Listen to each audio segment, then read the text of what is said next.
नमस्कार दोस्तों, स्वागत है आप सभी का हमारे इस YouTube channel Beyond Bear X में। आज जो हम लोग यूपीएपीओ मेंस के लिए सीरीज़ चला रहे हैं, उसके अंतर्गत पेपर 5 के अंतर्गत आने वाला ये एक्ट है, जिसका नाम है द एक्सप्लोसिव्स एक्ट। इसको आज हम लोग कवर करेंगे और देखिए 1884 मतलब कि one of the oldest act है ये, तो जो अभी भी इंडिया में चल रहा है। पूरी तरीके से प्रोफेशनली पूरा रिवीजन कैसे करना है, फ्लो चार्ट के साथ, टेबल्स और एग्ज़ाम में कहाँ-कहाँ आप फँस सकते हैं। ये सब पूरी तरीके से डिटेल में पीपीटीज़ में मिलेगा आपको कि कहाँ-कहाँ, क्या-क्या हो सकता है। इसके अलावा अगर आप लोगों को नोट्स चाहिए या फिर आपको मेंस मेंटरशिप प्रोग्राम जो है हमारा, जो कि इस टाइम करेंटली ₹99 में है, जिसके कि रेट्स आने वाले 3 दिन में बढ़ के 499 हो जाएँगे। अगर उसको अभी आपको जॉइन करना है, तो आप जॉइन कर सकते हैं। ये अभी 99 का है, इससे कुछ दिन पहले ये फ्री में था, तो कई बच्चों ने फ्री में अवेल किया है, कुछ ने अब 99 में किया है, फिर फ्यूचर में 499 हो जाएगा। इसके अंदर प्रॉपर्ली आपको डेली बेसिस पे क्वेश्चंस दिए जाएँगे। डेली आप उसको लिख के भेजेंगे, उसको इवैल्यूएट किया जाएगा। आप क्या गलती कर रहे हैं अपने आंसर्स में, वो आपको बताया जाएगा। इससे क्या होगा, बेसिकली आपकी एक रिदम बनेगी, कम से कम आप, क्योंकि आपके पास ज़्यादा टाइम नहीं है। 25 दिन गिन के रखिए, तो 25 दिन अराउंड हैं आपके पास, तो आपको डेली आंसर राइटिंग लिखना है। जब डेली क्वेश्चन आएगा, डेली टास्क होगा, तो आपका रिदम होगा। प्लस कोई भी कोचिंग ऐसी नहीं है जो आपकी डेली आपको क्वेश्चन भेज रहे हो या आपकी डेली आंसर राइटिंग करवाई जा रही हो। ये मैं गारंटी से कह सकता हूँ। तो अगर आपको ये लास्ट टाइम पे अवेल करना है प्रोग्राम, तो आप कर सकते हैं। इस नंबर पे मैसेज कीजिए और बाकी सारी बातें वहाँ पे हो जाएँगी। व्हाट्सएप कीजिएगा, कॉल मत कीजिएगा। तो चलिए अपना एक्ट स्टार्ट करते हैं। एक्ट क्या है हमारा? Explosives act. देख के लगता है कि बहुत, मतलब किसी जो टेररिस्ट हैं इन सब में एक्सप्लोजन्स होते हैं, बम-वम, हैंड ग्रेनेड, इन सब चीज़ों को कवर कर रहा होगा, काफ़ी कूल टाइप का नाम है इस एक्ट का। लेकिन एक्चुअली में ये एक्ट बनाया क्यों गया था? 1884 में अंग्रेज़ों ने इस एक्ट को बनाया था। रीज़न ये था कि जैसे उस टाइम पे रेलवेज़ को इंडिया में इंट्रोड्यूस किया जा रहा था, पहाड़ जो थे उनको काटना पड़ रहा था, तो इन सब चीज़ों के लिए हमको एक्सप्लोज़िव्स की ज़रूरत पड़ती थी। आप सबको मालूम है कि पहाड़ हटाने के लिए वो हाथ से नहीं तोड़ा जाता, वो एक्सप्लोज़िव लगा के उसको हटाया जाता है। तो इसी टाइप के सारे कामों के लिए, इन्हीं सब चीज़ों को रेगुलेट करने के लिए उस टाइम पे ये एक्ट बनाया गया था, जो कि बाद में जाके हमारा अमेंडमेंट हुआ इसमें, 1978 के अंतर्गत इसमें अमेंडमेंट हुआ। पहले इसका नाम इंडियन एक्सप्लोसिव एक्ट था, इंडिया हटा दिया गया वहाँ से, फिर इसका नाम था एक्सप्लोसिव एक्ट। और इसके अंदर जो पनिशमेंट्स थे, उसके अलावा डेफिनिशंस थी, इन सबको काफ़ी ब्रॉड किया गया। जैसे मास्टर की डेफिनेशन हो गई, एक्सप्लोसिव्स की डेफिनेशन, इसके अलावा कई चीज़ें जो थी, पनिशमेंट भी हमारे बढ़ाए गए, सीरियस नेचर के किए गए। तो आइए देखते हैं ये एक्ट कैसे-कैसे रन करता है। अगर एक स्लाइड में समझाया जाए, एक तरीके से समझा जाए, तो सेक्शन 4 हमारा बात करता है किसकी? डेफिनिशन की। लाइसेंसिंग और प्रोहिबिशन हमारा सेक्शन 5 से लेके 6F तक दिया हुआ है। इस एक्ट को अगर आप आर्म्स एक्ट के साथ में पढ़ेंगे, तो आपको पढ़ने में ज़्यादा आसानी होगी, क्योंकि दोनों एक्ट एक तरीके से थोड़े-थोड़े सिमिलर चलते हैं, अभी आपको आगे पता चलेगा। सेक्शन 8 और 9A में दिया हुआ है एक्सीडेंट रिपोर्ट करना। अगर कोई, किसी की फैक्ट्री में कुछ एक्सीडेंट हो गया, किसी की डेथ हो गई, तो आपको जो नियरेस्ट पुलिस स्टेशन है और जो अथॉरिटी हैं, उनको रिपोर्ट करना होगा। तो उसके बारे में प्रोविज़न कहाँ दिया हुआ है? सेक्शन 8 से लेके 9 और 9A में। 9B से 9C में क्या दिया है? पनिशमेंट दिया है और कंपनीज़ की लायबिलिटी क्या होगी, वो दी गई है। सेक्शन 10 से 18 में पावर्स बताई गई हैं, सेविंग क्लॉज़ है और रूल्स कैसे-कैसे इसके बने हैं, वो चीज़ हम लोग डिस्कस करेंगे। रेगुलेटरी नेचर में क्या है, 5 से लेके 6 एफ में, जैसे कि लाइसेंस कैसे होगा, रिफ्यूज़ल कर सकती है गवर्नमेंट, या फिर अगर आपके खिलाफ लाइसेंस आपने दिया था, मैन्युफैक्चरिंग आप करना चाहते थे लेकिन रिफ्यूज़ हो गया, तो उसके अगेंस्ट में आप अपील कर सकते हैं। ये सारी चीज़ें यहाँ पे हैं। सेफ्टी मेजर्स कैसे-कैसे आपके यहाँ चल रहे हैं। ड्यूटी पे जो लोग आ रहे हैं, क्या अगर कोई दुर्घटना हो गई तो फिर इंक्वायरी करी जाएगी। ये सारे प्रोविजंस हैं। मेंस में public safety, control trade plus proportional punishment, मतलब बिजनेस भी आप करिए, सारे काम भी आप करिए, बट सब एक प्रोपोर्शनल तरीके से, एक कंट्रोल तरीके से होगा, सेफ्टी का ध्यान रखते हुए। इस एक्ट का ऑब्जेक्टिव क्या है? इस एक्ट का ऑब्जेक्टिव है रेगुलेट करना manufacture, possession, use, sale, transport, import और एक्सपोर्ट किसका? एक्सप्लोजिव्स का। तो एक्सप्लोजिव्स का जो भी मैन्युफैक्चर है, पोजेशन है, और ये सब कहाँ दिया हुआ है, सेक्शन 5 के अंदर दिया हुआ है। एक्सीडेंट्स को प्रिवेंट करना, mandatory notice and inquiry protect life property and workers. जो भी वर्कर्स, अब ये ऐसी जगह है जहाँ पे एक्सप्लोसिव बन रहे हैं, जहाँ पे सपोज एक कोई जगह है जब जहाँ पे आपके बम बन रहे हैं, बम छोड़िए, ये छोटे वाले जो दिवाली में हम लोग पटाखे बनाते हैं, ये भी अगर बन रहे हैं तो कितना ज़्यादा रिस्क रहता है, कभी भी यहाँ पे कुछ भी हल्की सी भी गड़बड़ हुई तो एक्सप्लोजन्स हो सकते हैं और इनसे लोगों की जान तक जा सकती है। तो ये जो है, इन सब चीज़ों को भी हमें प्रिवेंट करते हुए चलना है। इसके अलावा high risk persons and specially dangerous explosives are controlled. मतलब कि डेंजरस एक्सप्लोजिव ये नहीं कि आप अपने घर के पीछे बैठ के डेटोनेटर और आरडीएक्स लेके बैठे हैं और कह रहे हैं कि हम बनाएंगे अपने हिसाब से कुछ। तो जो हाईली डेंजरस एक्सप्लोजिव सब्सटेंस हैं, और ऐसे लोग जिनको ऑलरेडी कैटेगराइज किया जा चुका है, जो लोग बीएनएसएस में सज़ा काट के आ रहे हैं, बीएनएस में सज़ा काट के आ रहे हैं, जिनके ऊपर संदिग्ध हैं, ऑलरेडी हिस्ट्री शीटर्स हैं, ये लोग पता चले इन सब का लाइसेंस लेके अपने घर में फैक्ट्री लगा लें और बम बम बनाने लग जाएँ या कोई भी ऐसी चीज़ जिससे कि नुकसान हो सकता है, देश का पब्लिक पीस पे बात आ सकती है। तो इन सब का भी आपको प्रिवेंट करना है, इन सब चीज़ों से भी आप बचा के रखना है, कंट्रोल रखना है। पनिशमेंट देना है अगर कोई भी वायलेशन करता है, सेक्शन 9 भी इस बारे में बात करता है, क्रिएट्स ग्रेजुएटेड पनिशमेंट कैटेगरीज। इसके अलावा सेक्शन 16 जो है वो परमिट करता है prosecution under laws with higher punishment. मतलब कि अगर इस एक्ट में है और प्लस किसी और एक्ट में, आईपीसी में भी पनिशबल है, मतलब बीएनएस में भी पनिशबल है, तो फिर आपको क्या करना है कि जहाँ पे ज़्यादा पनिशमेंट है आप वहाँ पे जा सकते हैं, या फिर बीएनएस में कम पनिशमेंट है और एक्सप्लोजिव्स में ज़्यादा पनिशमेंट है तो आप यहाँ भी आ सकते हैं। कॉन्स्टिट्यूशनल नेचर देखें तो एंट्री 5 लिस्ट 1 में पावर मिलती है आर्म्स, फायर आर्म्स, एमिनेशन और एक्सप्लोजिव्स को लेके कानून बनाने की। 19(1)(g बात करता है trade can be reasonably restricted by the licence, क्योंकि ट्रेड की बात हो रही है, 19(1)(g की बात हो रही है, फंडामेंटल राइट है, लेकिन उसके ऊपर रीजनेबल रिस्ट्रिक्शंस हम लोग लगा सकते हैं। आर्टिकल 21 क्या बात करता है, सेफ्टी प्रोविजंस प्रोटेक्ट करने के लिए राइट टू लाइफ। अब भाई राइट टू लाइफ है, उसको प्रोटेक्ट करने की ही बात हो रही है, अगेंस्ट में कोई बात नहीं करी जाती है यहाँ पे। आर्टिकल 20(2) यहाँ पे क्या बात करता है, no double punishment for the same offence. ये एक्ट भी इसी बारे में बात करता है कि अगर हायर पनिशमेंट है तो आप उधर की तरफ मूव ऑन कर सकते हैं। Regulatory law with a strong public safety purpose, ये आप अपने मीन्स में लिख सकते हैं कि क्या है। जो एक्सप्लोजिव्स एक्ट है is a regulatory law with a strong public safety purpose. 1978 का मैंने आप लोगों को बताया था, अमेंडमेंट हुआ था उससे पहले और उसके बाद में क्या-क्या चेंज आया। तो पहले टाइटल था इंडियन एक्सप्लोजिव्स एक्ट, बाद में क्या हो गया, एक्सप्लोजिव्स एक्ट 1980, वो 1884 को अमेंड करके हो गया। अरे एक सेकंड, पहले था इंडियन एक्सप्लोजिव्स एक्ट जिसको बदल के एक्सप्लोजिव्स एक्ट 1884 कर दिया गया। पहले था माइल्डर फाइन्स पनिशमेंट, और फाइन्स जो थे वो कम थे।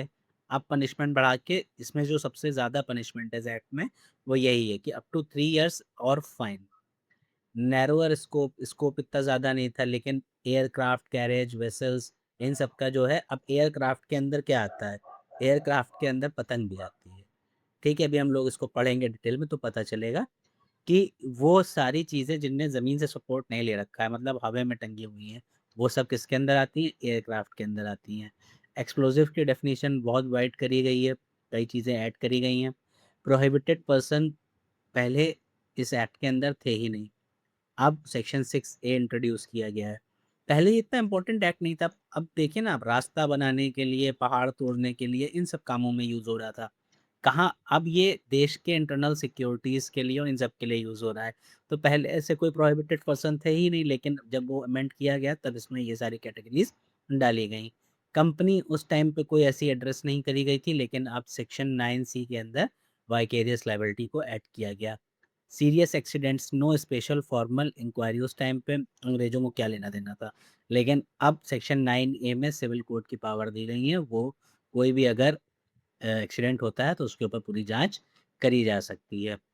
1978 में टाइटल को क्लीन किया गया, डेफिनेशंस को बढ़ाया गया, पेनल्टीज़ को और ज़्यादा स्ट्रेंथन किया गया, 6A, 9A, 9C को ऐड किया गया। आइए डायरेक्ट चलते हैं। अच्छा, ये एक्ट कहाँ लागू होता है, तो ऑल ओवर इंडिया अप्लाई होता है। इसके अलावा बीच के सेक्शंस रिपील्ड हैं। डेफिनेशन क्लॉज इसका सेक्शन 4 है। तो एयरक्राफ्ट क्या है? एयरक्राफ्ट हमारा यही है कि ये एक्ट हाँ, एयरक्राफ्ट एयरक्राफ्ट के अंदर includes balloons, kite, glider and flying machine.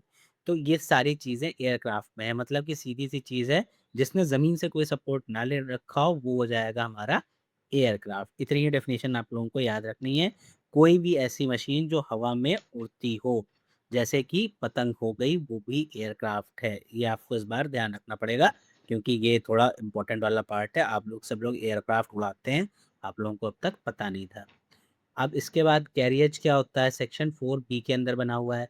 तो any land conveyance bullock cart to truck, कोई भी ऐसा, मतलब बैलगाड़ी से लेके ट्रक तक सारा क्या है, कन्वेंस, मतलब कि जमीन पे चलने वाला कोई भी ऑब्जेक्ट है जो ट्रैवल करा रहा है, वो हो जाएगा साइकिल। वो चाहे वो साइकिल हो, चाहे वो आपकी BMW कार हो, चाहे आप लेके चल रहे हो, ट्रक लेके चल रहे हो, चाहे ट्राली लेके चल रहे हो, वो सब कैरियज के अंदर आ जाएगा। सेक्शन 4C के अंदर बताया गया है डिस्ट्रिक्ट मजिस्ट्रेट के बारे में। इन जिस जहाँ पे भी कमिश्नरेट एरिया होगा, तो जो कमिश्नर ऑफ पुलिस होंगे, इंक्लूडिंग DCPs एंड ADM, उनको हम लोग DM की कैटेगरी में रखेंगे। इसके अलावा एक्सप्लोजिव की डेफिनेशन बहुत वाइड करी गई है। इसके अंदर fire works, fuses, rocket, detonator और एम्यूनेशन, सारी चीज़ें एक्सप्लोजिव्स के अंदर आती हैं। मतलब क्या है, कोई भी ऐसी चीज़ जो कि धमाका कर सके, या फिर उससे क्या हो सके, पायरोटेक्निक इफेक्ट, मतलब लाइटनिंग उससे बाहर आ सके, तो वो सारी चीज़ें क्या होंगी, वो हमारी एक्सप्लोजिव्स की कैटेगरी में आएंगी। अब चाहे वो बम हो, ये जो आप बम बनाते हैं छोटे वाले पटाखे, वो, उसके अलावा चाहे वो RDX हो, चाहे रॉकेट लॉन्चर का डेटोनेटर हो, चाहे आपके पास बुलेट्स रखी हों, चाहे किसी क्या बोलते हैं, मिसाइल के फ्यूजेस हों, वो सब एक्सप्लोजिव्स की कैटेगरी में आएगा। ये बताता है सेक्शन 4D में एक्सप्लोजिव्स की डेफिनेशन को। मास्टर की डेफिनेशन ये भी वाइड करी गई 4G। Pilot, harbour master, assistant harbour master, berthing master exclude किया गया है स्पेसिफिकली। तो मतलब कि अगर कोई वेसल है या कोई एयरक्राफ्ट है, तो सिर्फ उसका जो इंचार्ज होगा वही होगा master. Pilot, harbour master, assistant harbour master, berthing master जो होंगे, वो उसके मास्टर नहीं है, वो इंचार्ज नहीं है, सो उनकी लायबिलिटी नहीं है। सेक्शन 4J बात करता है वेसल की। कोई भी ship, boat, sailing vessel, caissons, water conveniences, सारी चीज़ें, इसका मतलब जो सबमरीन होती हैं, सबमरीन आप लोगों ने सुना होगा, तो जो अंडर वाटर ट्रैवल कर रही हैं, वो सारी चीज़ें भी, सब कुछ हम लोग किस में कंसिडर करेंगे, वेसल्स में कंसीडर करेंगे।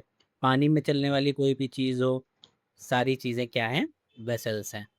अब इसके अलावा यहाँ पे एक डेफिनेशन मेरे ख्याल से मिस कर गया है, मिस, हाँ, एक्सप्लोजिव्स के मैन्युफैक्चर का डेफिनेशन नहीं था वहाँ पे।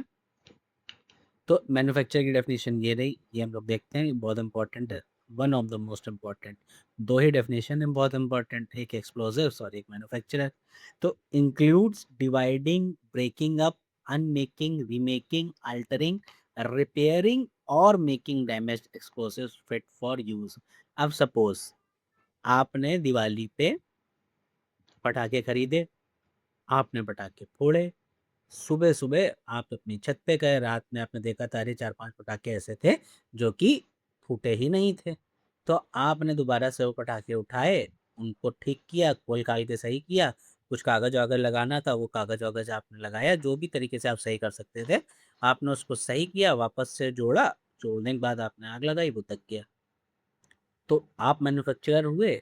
जी हाँ, इस डेफिनेशन के अकॉर्डिंग आप भी मैन्युफैक्चरर हुए, मतलब कि इंक्लूडिंग डिवाइडिंग, डिवाइड करना, ब्रेक करना, कोई एक्सप्लोजिव बना हुआ है उसको वापस से खोलना, या फिर रीमेक करना, इस कैटेगरी में आपने उसको दोबारा सही करके बनाया ना, अल्टर किया, रिपेयर किया, रिपेयरिंग की भी कैटेगरी में आपने उसको रिपेयर किया क्योंकि वो बना हुआ था, उसको आपने सही किया, या आपने रीमेक में उसको कोई दूसरा फॉर्म दे दिया।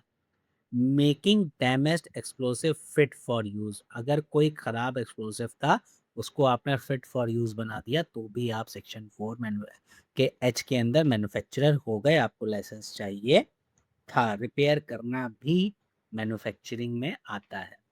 4D एक्सप्लोजिव्स हम लोगों ने देखा ही, एक्सप्लोजिव्स क्या होते हैं? एनी सब्सटेंस जो कि यूज़ किया जाए या फिर मैन्युफैक्चर किया जाए टू प्रोड्यूस प्रैक्टिकल एक्सप्लोजन और पायरोटेक्निक इफेक्ट, वही लाइटनिंग जिससे हो। इंक्लूड्स क्या क्या? Gun powder, TNT, fireworks, fuses, rocket, detonators and ammunition. तो ये डेफिनेशंस को कोरिलेट करके एक साथ में यहाँ इसलिए रखा गया है क्योंकि यही सबसे ज़्यादा इंपॉर्टेंट है, इन दोनों को आपको याद रखना चाहिए।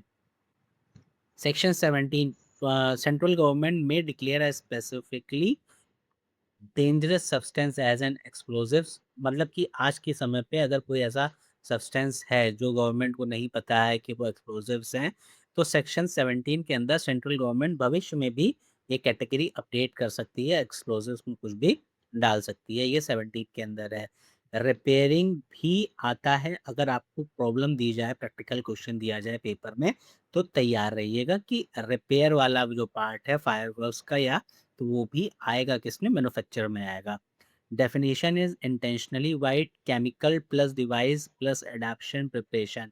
अब कोई भी केमिकल वाला चीज़ें भी यहाँ पे जितनी भी आएंगी, जैसे स्मोक बम हो गया या कुछ नॉक्शियस गैसेस हो गई, वो सब भी एक्सप्लोजिव्स के अंदर इधर कंसिडर कर लिया जाएगा अगर वो उस तरीके से बात कर रही है।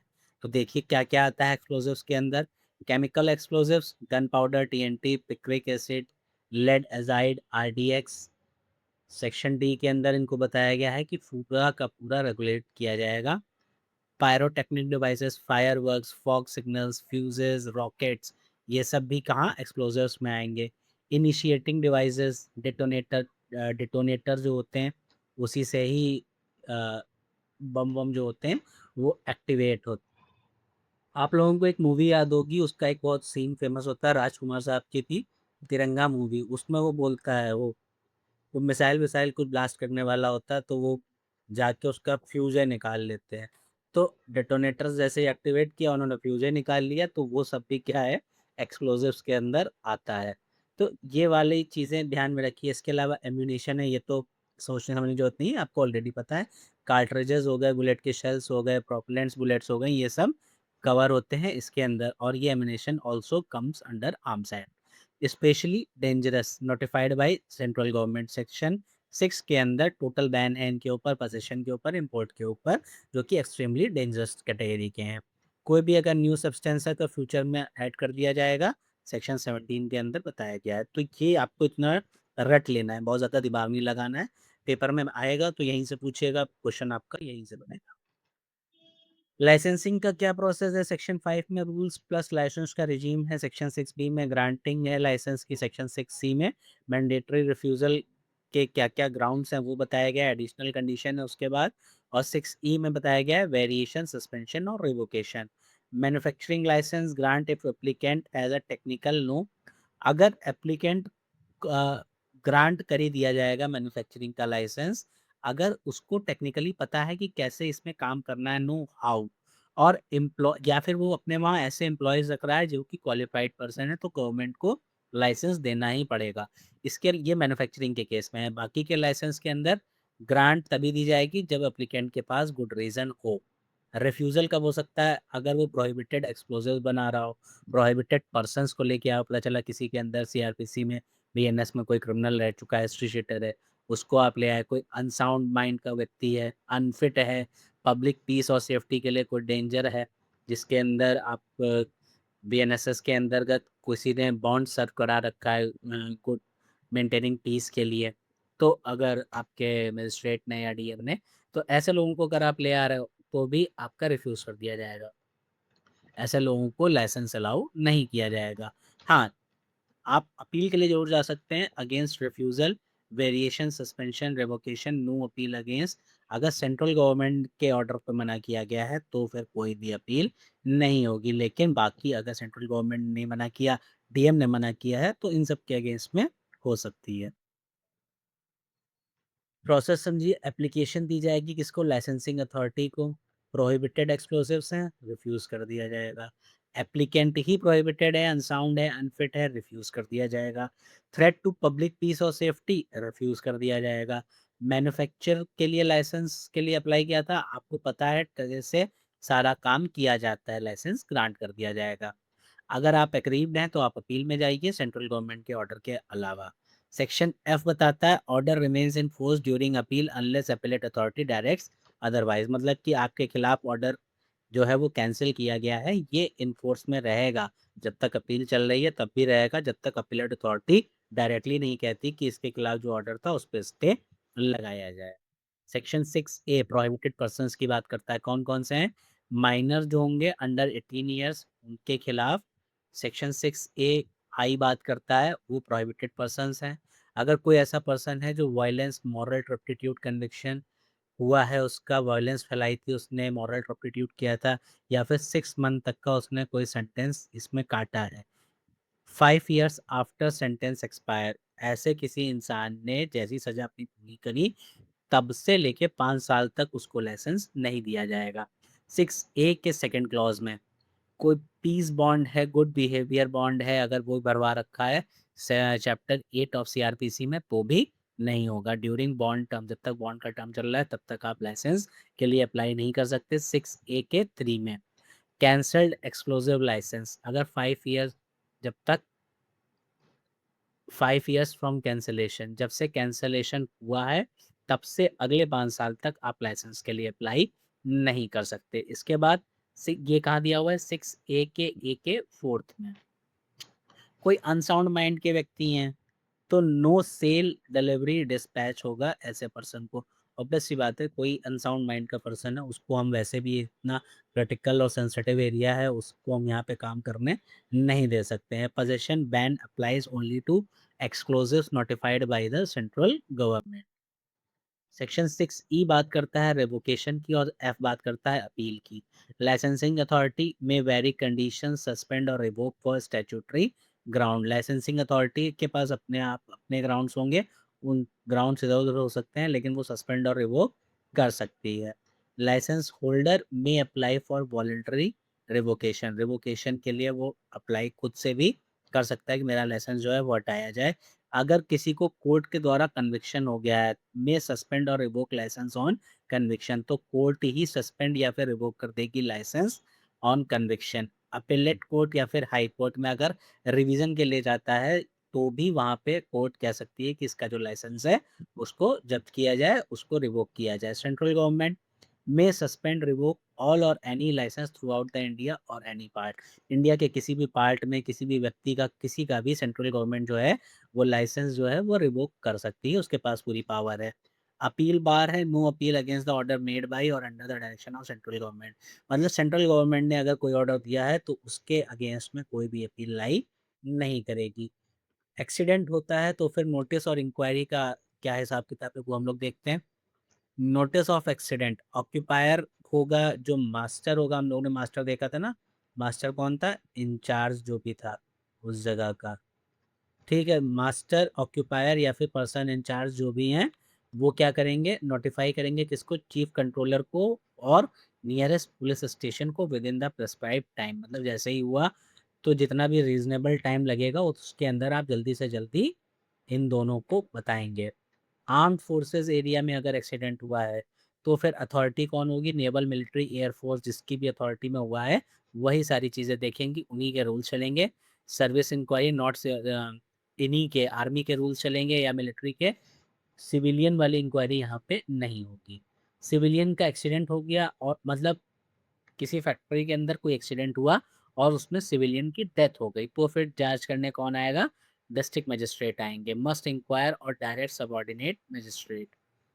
इसके अलावा अगर एक्सीडेंट हुआ है और डेथ नहीं कॉज हुई है, अगर डेथ नहीं कॉज हुई है तो फिर क्या होगा? तो फिर डीएम आ सकते हैं, उनके ऊपर पूरी की पूरी रिस्पॉन्सिबिलिटी नहीं है कि डीएम आएंगे ही आएंगे और वही चेक करेंगे, वो अपने किसी सबऑर्डिनेट को भी भेज सकते हैं। तो ये सारी चीज़ें कहाँ बताई गई हैं? 9 में बताई गई हैं।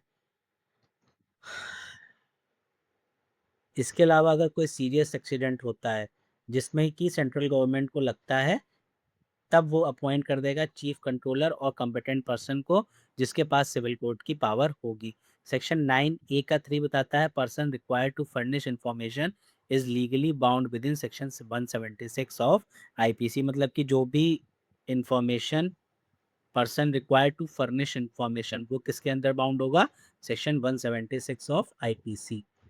इसका मतलब यह है कि अगर कोई भी विटनेस है वो जानकारी देने से मना कर रहा है तो फिर उसके ऊपर सेक्शन 176 लागू होगा। अब आपका होमवर्क ये है, बीएनएस में कौन सा है ये सेक्शन बताइएगा।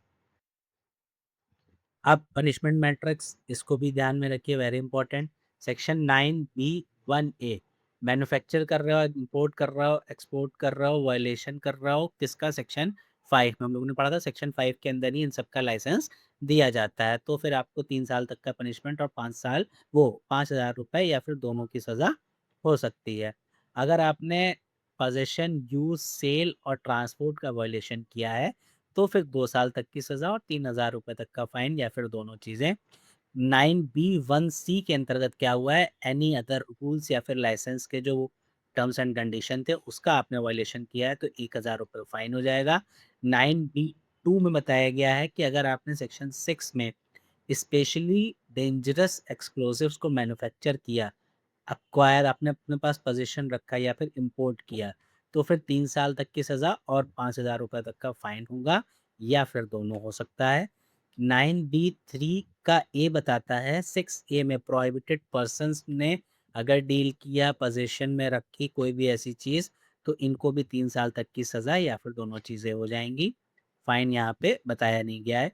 3B के अंदर सप्लाई टू प्रोहिबिटेड पर्सन, अगर किसी प्रोहिबिटेड पर्सन को सप्लाई किया है, अनसाउंड माइंड को आपने कोई एक्सप्लोसिव दिए हैं तो भी 3 साल तक की सज़ा हो जाएगी। 9B3C बताता है failure to give accident notice, आपकी कंपनी में कुछ हुआ था, आपने एक्सीडेंट नोटिस नहीं दिया है तो फिर 500 रुपये तक का फाइन, और अगर डेथ कॉज हो गई थी तो फिर 3 मंथ तक का फाइन, 3 मंथ तक की सज़ा और फाइन, ये दोनों चीज़ें हो सकती हैं।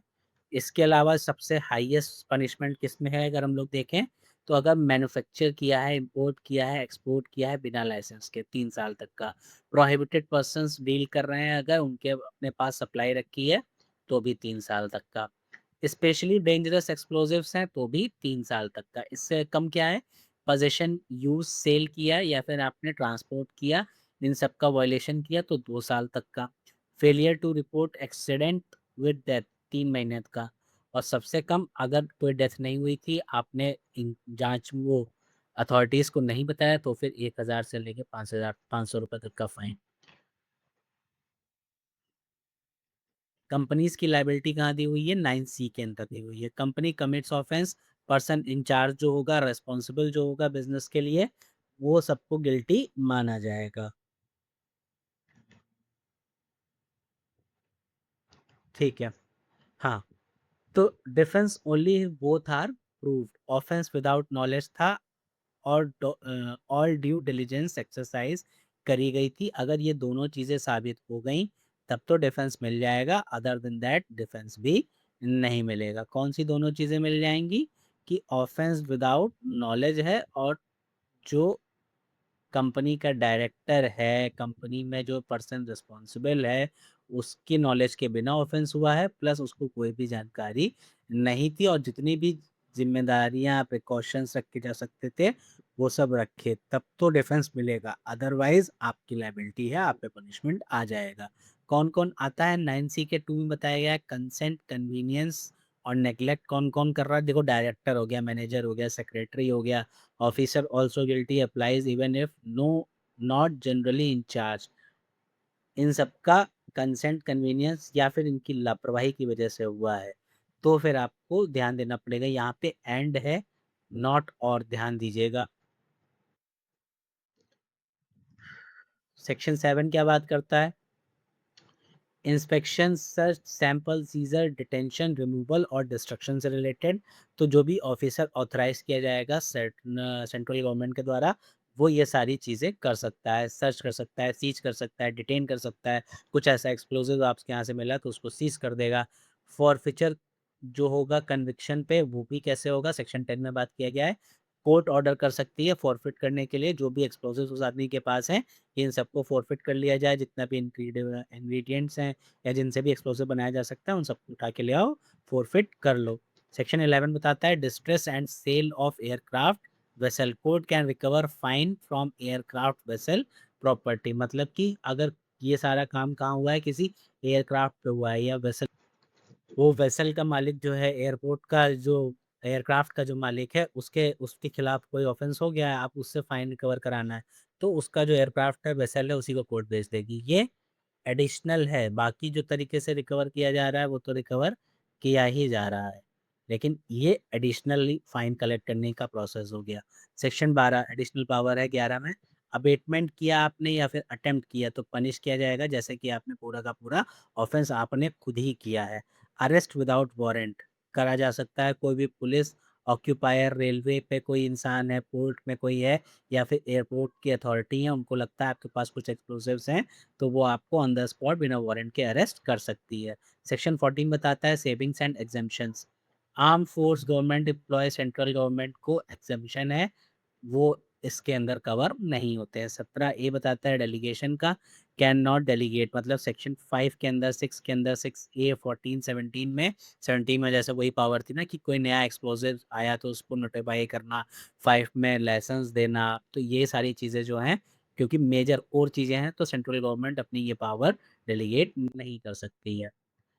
वैल्यू एडिशन मेंस के लिए हम लोग ये पहले ही पढ़ चुके हैं, एक बार देख लीजिएगा। ये सब डॉक्ट्रिन है, सेलेस पॉपुलर सुप्रीमा लेक्स, public welfare is the supreme law, safety over rights, commercial liberty, ऑडी अल्ट्रम पार्टन, रिवोकेशन अंडर सेक्शन 6E, क्योंकि हटाया जा सकता है लाइसेंस पे अगर कोई रिवोकेशन है तो रीजन रिकॉर्ड करे जाएंगे, ब्रीफ स्टेटमेंट दिया जाएगा, on demand, must be fair. Explosive Substance Act 1902, Criminal Superstructure with Higher Punishment, Section 16 saves prosecution। ये Explosive Substance Act इसके सपोर्ट में होता है, कभी हम लोग डिटेल में इसको भी पढ़ेंगे। 1884 Act is a regulatory foundation, 1900 Act is a harsher criminal layer। वहाँ पे सिर्फ रेगुलेट किया जा रहा था, लेकिन यहाँ पे हमारे पास पनिशमेंट दी हुई है। लास्ट स्लाइड हमारी, सारे पॉइंट्स देख लीजिएगा। एक्ट नंबर 4 है 1884 का, फोर्स में कब आया था, 1 जुलाई 1887 में। 4D में फायर एक्सप्लोजिव्स हैं, 4H में मैन्युफैक्चर है, 5 में सेंट्रल गवर्नमेंट लाइसेंस देती है, 6 में स्पेशली डेंजरस एक्सप्लोजिव्स के बारे में बताया गया है, 6A में प्रोहिबिटेड पर्सनस के बारे में बताया गया है, 6D में refusal is mandatory on statutory ground, F में नो अपील, सेंट्रल गवर्नमेंट ने कोई ऑर्डर दिया लाइसेंस कैंसिल तो फिर कोई अपील लाइबल उस पर नहीं लगेगी, नोटिफाई कर सकता है चीफ कंट्रोलर को, नियरेस्ट पुलिस स्टेशन को, अगर आपके यहाँ कोई एक्सीडेंट हुआ है, अगर उसमें डेथ होती है तो BM इंक्वायरी करेगा ही करेगा। 9A में सीरियस इंक्वायरी है सिविल कोर्ट पावर, जो भी सीरियस इंक्वायरी मतलब कि चीफ कंट्रोलर अपॉइंट किया जाएगा किसके द्वारा, सेंट्रल गवर्नमेंट के द्वारा, उसके पास सिविल कोर्ट की पावर होगी। 9B में highest regular term of punishment 3 साल का है, ध्यान रखिएगा। 9C में कंपनी को डिफेंस मिला है कि उन्होंने ड्यू डिलिजेंस दिया था, उसके साथ साथ उनको कोई भी नॉलेज नहीं थी कि यहाँ ये सब हो रहा है। सेक्शन 12 में अटेम्प्ट की बात करी गई है, अबेटमेंट और अटेम्प्ट किया आपने तो इक्वल पनिशमेंट मिलेगा जैसे कि ऑफेंस में मिलता है। सेक्शन 16 में no double punishment for same offence, एक ऑफेंस के लिए 2 बार पनिशमेंट नहीं होगा। 17A में नो डेलीगेशन, डेलीगेटरी पावर नहीं है। आई होप ये लेक्चर आप लोग को समझ में आया हो, इससे ज़्यादा आपको पढ़ने की जरूरत नहीं है। नोट्स अगर आप लोग को चाहिए तो व्हाट्सएप पर मैसेज कर दीजिए, नंबर आपको स्टार्टिंग में ही शेयर कर दिया गया था, नीचे आपको डिस्क्रिप्शन में भी नंबर मिल जाएगा। चलिए नेक्स्ट लेक्चर में मिलते हैं। हर हर महादेव।